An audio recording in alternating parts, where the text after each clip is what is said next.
नमस्कार, NTV India news में आपका स्वागत है। मैं हूं साक्षी। पेश है आज की प्रमुख हलचल।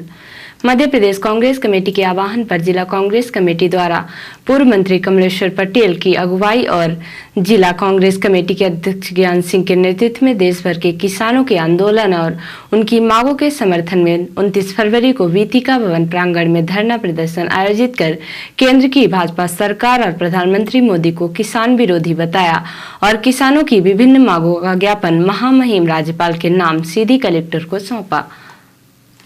आयोजित धरना प्रदर्शन में जिले भर के कांग्रेस नेता, किसान, युवा, मजदूर और कांग्रेस कार्यकर्ता किसानों की मांगों के समर्थन में कार्यक्रम स्थल पर पहुंच आवाज बुलंद की।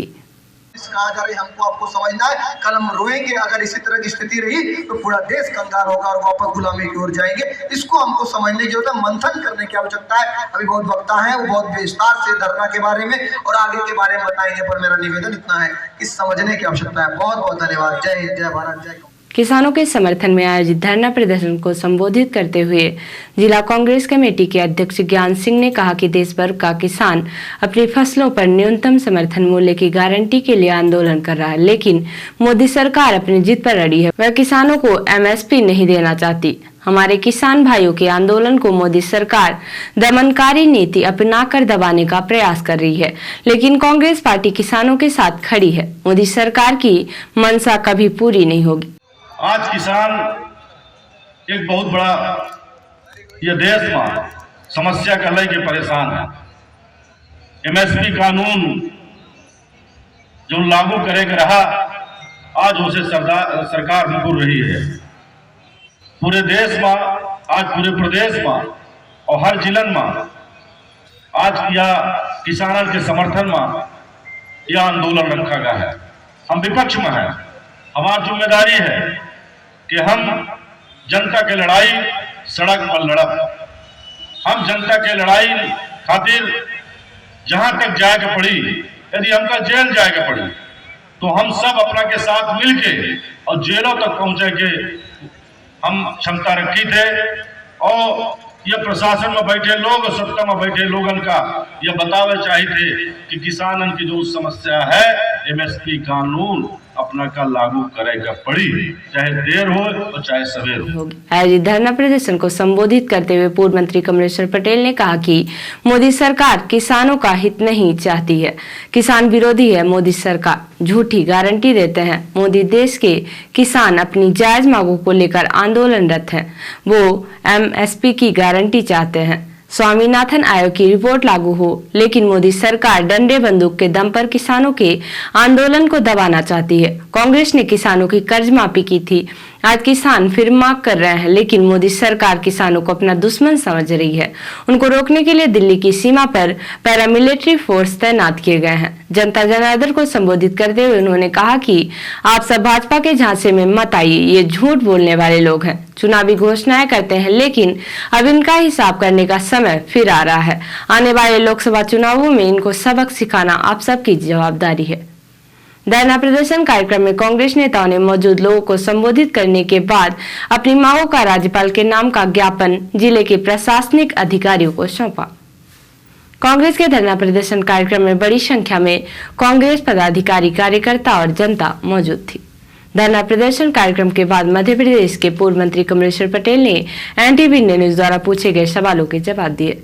मोदी सरकार 400 पार की बात करती है, क्या आप इससे सहमत है? क्या नतीजे होंगे लोकसभा चुनाव के? देखिए, ये सिर्फ लोगों को झूठ परोसने का काम करते हैं। कई राज्यों में इसी तरह का, तेलंगाना, कर्नाटक में भी इसी तरह की बातें कही थी, वहाँ इस तरह के परिणाम नहीं आए हैं।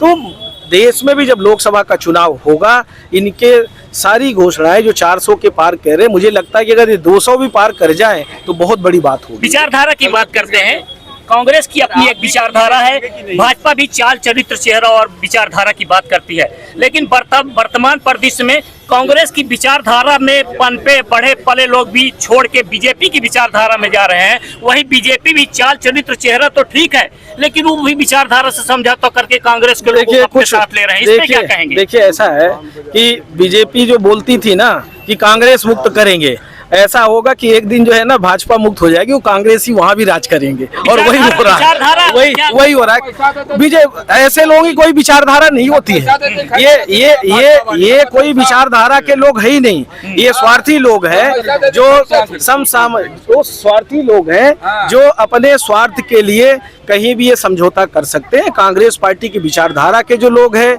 जो कांग्रेस पार्टी की रीति नीति से प्रभावित लोग हैं, जो समझते हैं कि इस पार्टी का क्या योगदान इस देश के लिए, देश की तरक्की के लिए क्या योगदान है। और आज भी हमारे नेता राहुल गांधी जी अन्याय अत्याचार के खिलाफ लड़ाई लड़ रहे हैं, सड़क पे उतरे हुए हैं।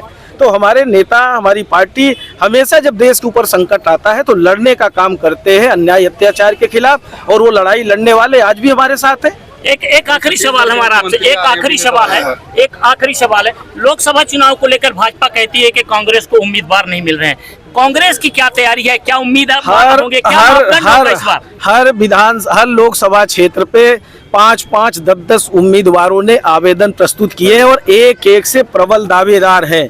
पार्टी जिसको भी टिकट देगी, जिसको भी अपना उम्मीदवार बनाएगी, कांग्रेस पार्टी का कार्यकर्ता नेता पूरी ताकत से लड़ाई लड़ेंगे। मुद्दा क्या होगा? मुद्दा बेरोजगारी है, महंगाई है, किसानों के साथ जिस तरह से अन्याय अत्याचार हो रहा है, जिस तरह से देश को बर्बाद करने का काम किया है, संवैधानिक संस्थाओं को कमजोर करने का काम किया है, ये बहुत सारे विषय हैं। धर्म के मुद्दे को लेकर भी जाएगी कांग्रेस, धर्म के मुद्दे को, राम मंदिर को। कांग्रेस ने सभी धर्मों का हमेशा सम्मान किया है। मन में राम, तन में राम, कण में राम, हम लोग तो उस वाले हैं।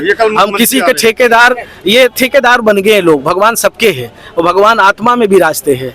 परमात्मा और आत्मा दो ही चीज तो है, और बाकी तो ये शरीर जो है ये तो इस चुनाव में भगवान भी चलेंगे आपके साथ भी चलेंगे? हाँ, हमारे साथ हैं भगवान, सबके साथ है, सबके साथ है। वो ठेकेदार कोई बन जाए, भगवान।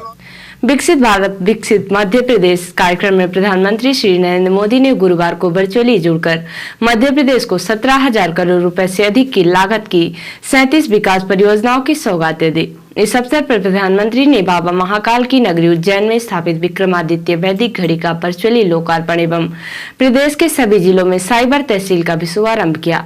विभिन्न विकास परियोजनाओं का भूमि पूजन एवं उद्घाटन भी किया। इस अवसर पर सीधी जिले के सभी विधानसभा क्षेत्रों तथा नगरीय निकायों में कार्यक्रम का आयोजन किया गया। कार्यक्रम में जनप्रतिनिधियों, गणमान्य नागरिकों तथा बड़ी संख्या में जिले वासियों द्वारा सहभागिता की गई। जिला स्तरीय कार्यक्रम का आयोजन अटल ऑडिटोरियम में विधायक सीधी श्रीमती रीति पाठक के मुख्य आतिथ्य में, मझौली में विधायक धोनी श्री कुंवर सिंह टेकाम के मुख्य आतिथ्य में तथा बाहरी में विधायक सिहावल सिंह विश्वामित्र पाठक के मुख्य आतिथ्य में आयोजित किया गया। इस अवसर पर जिले में 56 करोड़ 93 लाख रुपए से अधिक के 157 विकास एवं निर्माण कार्यों का शिलान्यास किया गया। विधानसभा क्षेत्र सीधी में 22 करोड़ 45 लाख रुपए के 13 विकास एवं निर्माण कार्यों, धौनी में 21 करोड़ 13 लाख रुपए के 33 विकास एवं निर्माण कार्यों तथा सिहावल में 13 करोड़ 35 लाख रुपए लागत के 111 विकास एवं निर्माण कार्यों का शिलान्यास किया गया। कार्यक्रम में राज्य स्तरीय कार्यक्रम का सजीव प्रसारण किया गया, जिसके माध्यम से जिले वासियों ने प्रधानमंत्री जी के उद्बोधन का सीधा प्रसारण देखा सुना। इस अवसर पर हितग्राहियों को हित लाभ वितरण के साथ साथ उत्कृष्ट कार्य करने वाले नागरिकों को सम्मानित और प्रोत्साहित किया गया। जिला स्तरीय कार्यक्रम को संबोधित करते हुए विधायक सीधी श्रीमती रीति पाठक ने कहा कि विकसित भारत विकसित मध्य प्रदेश का यह कार्यक्रम प्रधानमंत्री नरेंद्र मोदी द्वारा प्रदेश एवं देश की जनता के साथ कदम से कदम मिलाकर चलने के लिए आयोजित किया गया है। कलेक्टर श्री साकेत मालवी ने कहा कि प्रधानमंत्री श्री नरेंद्र मोदी जी द्वारा प्रदेश की सभी तहसीलों में साइबर तहसील का शुभारंभ कर जमीन के रिकॉर्ड को इलेक्ट्रॉनिक माध्यम से दुरुस्त करने का काम किया जा रहा है, जिससे लोगों को कार्यालय का चक्कर लगाने की जरूरत न पड़े।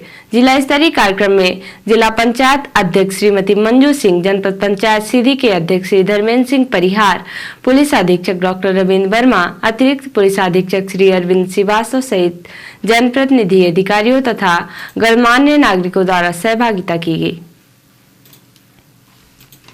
प्रधान जिला एवं सत्र न्यायाधीश तथा जिला विधिक सेवा प्राधिकरण सीधी के अध्यक्ष श्री संजीव कुमार पांडे के मार्गदर्शन में वर्ष 2024 में आयोजित होने वाली नेशनल लोक अदालतों के क्रम में वर्ष की पहली नेशनल लोक अदालत का आयोजन दिनांक 9 मार्च 2024 को जिला न्यायालय सीधी तथा सिविल न्यायालय चुरहट, रामपुर नेकिन एवं मझौली में किया जाएगा।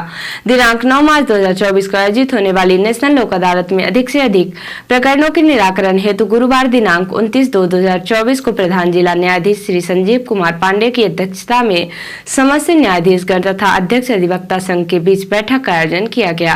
बैठक में प्रधान जिला न्यायाधीश श्री पांडे ने समस्त न्यायाधीशगणों को निर्देशित किया है कि लंबित राजीनामा योग्य प्रकरण जिनमें पक्षकार के मध्य सहमति बन सकती है उसे लोक अदालत हेतु चिन्हित करें।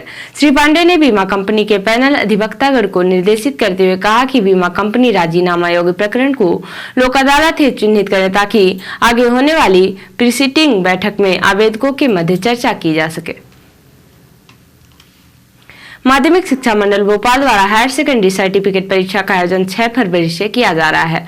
हायर सेकेंडरी कक्षा 12वीं की परीक्षा जिले के 63 परीक्षा केंद्रों में आयोजित हुई, जिसमें से 7,817 दर्ज छात्रों में से 7,632 विद्यार्थी परीक्षा में उपस्थित रहे। 185 विद्यार्थी परीक्षा में शामिल नहीं हुए। परीक्षा में कानून व्यवस्था एवं परीक्षा की पवित्रता बनाए रखने एवं विश्वसनीयता सुनिश्चित करने के लिए कलेक्टर साकेत मालवी द्वारा पैनल गठित किए गए हैं। जिला शिक्षा अधिकारी डॉक्टर प्रेमलाल मिश्रा द्वारा बालक चुरहट, कन्या चुरहट, मॉडल सर्रा परीक्षा केंद्र का औचक निरीक्षण किया गया। Doctor DN. दुबे कन्या मझौली, बालक मझौली, डांगा का निरीक्षण किया गया। एपीसी रमसा डॉक्टर सुजीत कुमार मिश्र द्वारा परीक्षा केंद्र बालक पतुलखी, कन्या पतुलखी, कुटेली और उत्कृष्ट सिहावल का भ्रमण किया गया।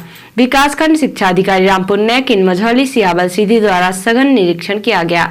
जिले में परीक्षा शांतिपूर्ण तरीके एवं व्यवस्थित रूप से संचालित है।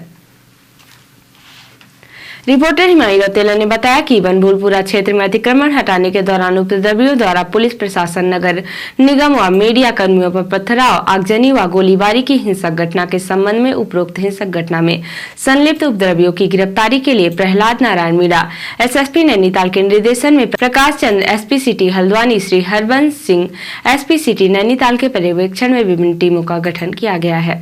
पुलिस टीमों द्वारा घटना स्थलों के आसपास के सीसीटीवी के अवलोकन एवं अन्य साक्ष्यों के आधार पर घटना स्थलों के आसपास स्थित घरों में दबिश दी गई और उपरोक्त मुकदमों में पूर्व में 83 उपद्रवियों को गिरफ्तार कर उनके कब्जे से अवैध हथियार व कारतूस बरामद किए गए। वरिष्ठ पुलिस अधीक्षक नैनीताल अभियुक्तों की गिरफ्तारी हेतु विशेष 6 पुलिस टीमें गठित की गई, जो देश के अलग अलग राज्यों गुजरात, दिल्ली, मुंबई, महाराष्ट्र, उत्तर प्रदेश, बिहार आदि सभी संभावित स्थानों पर लगातार दबिश दे रही हैं। उक्त गठित टीमों में से एक टीम द्वारा सफलता हासिल करते हुए दंगे में वांछित अभियुक्त अब्दुल मोईद को दिल्ली से गिरफ्तार किया गया है। और अब पेश है प्रादेशिक हलचल। प्रधानमंत्री बोले, जनता ने दिया अब की बार 400 पार नारा, कहा मोदी की गारंटी पर देश का विश्वास भाव विभोर करने वाला। उज्जैन में रेप के आरोपी के घर चला बुलडोजर। 40 साल के आरोपी ने 2.5 साल की बच्ची से गलत किया था। एमपी के डिंडौरी में पिकअप पलटी, 14 की मौत, 20 घायल। टर्निंग पर अनियंत्रित होकर 20 फीट नीचे खेत में गिरा वाहन। और नकुल नाथ बोले, ना मैं ना कमलनाथ भाजपा में जा रहे, बीजेपी में जाने की अटकलों को किया खारिज, बोले अफवाहें फैलाई जा रही हैं। और अब पेश है राष्ट्रीय हलचल। हिमाचल में सुक्खू सीएम बने रहेंगे। कांग्रेस ने कहा सभी मतभेद दूर किए, ऑपरेशन लोटस फेल रहा। भाजपा जारी कर सकती है लोकसभा कैंडिडेट्स की लिस्ट। बीजेपी केंद्रीय चुनाव समिति की दिल्ली में बैठक। पीएम सूर्यघर मुफ्त बिजली योजना को कैबिनेट की मंजूरी। 1 करोड़ घरों को 300 से 300 यूनिट मुफ्त बिजली मिलेगी। और लोकसभा चुनाव के लिए सेंट्रल फोर्स की तैनाती शुरू। पहला बैच 1 मार्च को निकलेगा। तो ये थी आज की प्रमुख हलचल। नमस्कार।